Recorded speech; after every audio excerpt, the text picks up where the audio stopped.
ده سيف قاعد بيحتفل بعيد ميلاد نادية شريكة حياته في بارتي سو كول، وبيروح لها ويقول لها مش معقول، مش كنا احتفلنا لوحدنا بدل محطة مصر اللي سارة صاحبتك جايبها لنا دي؟ قالت له على الاقل هي اهتمت، فقال لها انا برضو اهتميت وبكره هتعرفي. فقالت له بكره ده اللي هو امتى يعني؟ فقال لها بكره هتعرفي، ويقوم رازعها بوسه كده وتقول له انت مش ناوي تتلم؟ العيال قاعده هتتلم ولا مش هتتلم؟ فقال لها بكره هتعرفي. بياخد سيف نادية للفوتو بوث اللي هو صندوق الدنيا بتاع الغلابه، وهناك بيتحرش بيها كده، فبتقول له تلم في كورونا، ومره واحده يقوم هوبا مفاجئها ومطلع لها ذا بريشز ويعمل لها بروبوزل ويقول لها would you marry me and join my comfort zone؟ فقامت بصله وقايله له مجنون، ايه ده انا كنت فاكرهم متجوزين اصلا، الخطوبات اتطورت قوي. وبيطلع سيف يبلغ الجميع ويقول لهم I asked her to marry me and she gave me the finger، البونسر مش الوسطى. وفي عز قعدته وفرحته بيرن تليفونه فيقوم مسكته، وبتدخل ساره انتمتها وتقول له لو زعلتها زعلك انا هبقى حماتك ها. فقال لها ما توريني الميك اب ده بيقول ايه؟ عظمه. بقول لك ايه، ما تدوقيني الفلتر ده بيقول ايه؟ جمدان. بيرد سيف على تليفون زينه اللي عماله تزن عليه وتقول له ايه الدوشه اللي عندك دي؟ انت لسه صاحي شكلك ما لحقتش الصلاه. وبتروح له القطه عند اللوكيشن بتاعه وبتقول له اركب. قال لها اركب ايه؟ قالت له العربيه طبعا، هنروح نتكلم في حته كده. قال لها سوري والله معايا ناس. قالت له ناس مين؟ فقال لها بكره هتعرفي. فقالت له تعالى بس نقعد في حته وهحاسب انا، والله انا هسافر بكره الصبح وعايزين نشوف اذا كان في فرصه تانية باقيه لينا مع بعض ولا لا. فقال لها زينه انا كنت فاكر ان احنا خلصنا كل الفرص اللي ما بيننا وان فعلا اتس توتالي اوفر بتوين اس. فقالت له بص يا سيف، انا وانت عارفين ان التوتال دي على الصحراوي،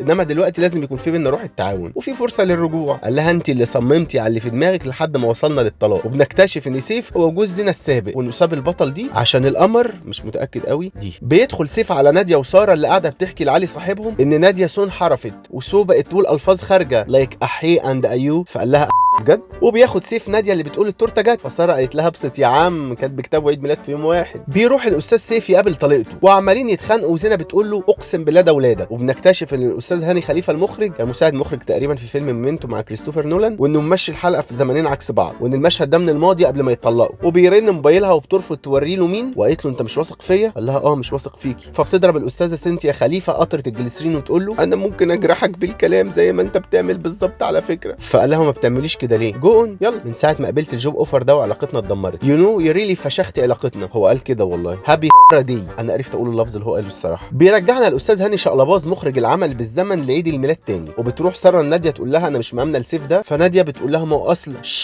اتطلقي يا بنتي احنا لسه مخطوبين اصلا، وارجوكي سيبيني اتبسط، ارجوكي ما تنكديش عليا، انا وصلت لسن اليأس وما صدقت ومش عايزه اتخانق معاه تاني. قالت لها لا اديني رقم وصالحكم على بعض بليز. وبيوصلها سيف لحد البيت وبيفضلوا يتمحنوا ويرموا بعض بالصور تقوم مودعاه، وقبل ما تنزل بتقول له اسر ما تفتح التكييف بدل ما انت عرقان ومبهدل الدنيا كده. في قعده سكري بريئه خالد وسيف قاعدين بيتكلموا عن زينه وناديه، وان زينه ما كانتش راضيه ترفض الجوب اوفر اللي اتقدم لها واللي هو سبب خراب علاقتهم. فخالد قال له ما هو انت يا ابني كمان مش راضي تتنازل. فسيف قال له هو كده انا ابن وهي مش قادره تتقبلني بعيوبي. ايه يا جماعه المسلسل ده فيه ايه؟ انما ناديه دي انا سوف فشختها وبهدلتها ومع ذلك موافقه تبقى معايا.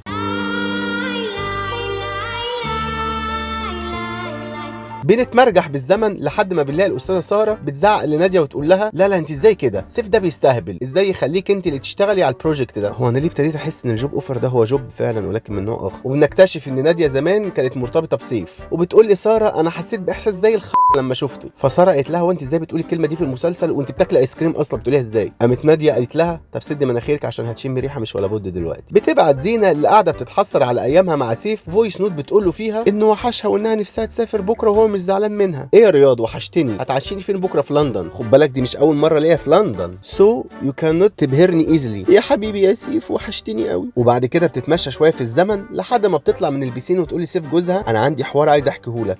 قال لها طب قولي فشخ الاول. طيب قالت له جاي لي جوب اوفر هايل، بوزيشن ايه وسالري ايه، بس هو في مشكله الصراحه ان اول 6 شهور هيبقوا في فرع لندن، بعد كده ممكن ننقل المنصوره عادي. فقال لها طب والخلفه ده احنا متفقين نخلف. قالت له ما فيهاش مشكله، ما انا هبقى مع رياض هناك الاكس بتاعي. فقال لها رياض ويدخله. فقالت له هو اللي طلب مني الجوب اوفر. الله ما في خبره بينكم بقى. بتروح ساره لناديه وتقول لها انا خايفه من سيف. فناديه قالت لها فكك من سيف وقولي لي عملتي ايه في الديت بتاع النهارده مع علي صاحبه. قالت لها طب ممكن بس اقول لك في الاول ان سيف فشخك فبليز ما تتسرعيش. قالت لها شكرا فشخ، يلا قولي لي. قالت لها لذيذ فشخ فشخ فشخ سو فشخ، بس يابو انه محترم، ما رضيش يقول لي تعالي لي البيت وانا كنت هموت واشوف الجوب اوفر بتاعه، طلع مؤدب فشخ. والله يا جماعه هما بيقولوا كده في المسلسل فعلا. بتتصل ناديه ليلتها بسيف بالليل، فبتقول له للابد. فقال لها هو ايه اللي للابد؟ قالت له هتحبني للابد؟ قال لها وحتى تخترق النجوم وحتى تفنى العوالم والبقاء للاقوى. فناديه قالت له فشخ. تاني يوم سيف بيروح لها البيت وبيطلب من ساره انها تفضي له القعده شويه مع ناديه، فبتقول لهم انا نازله اجيب سجاير. وبيروح لناديه ويقول لها ناديه انا امبارح وانا بقلب في دولاب افكاري كده اكتشفت اني انسان معقد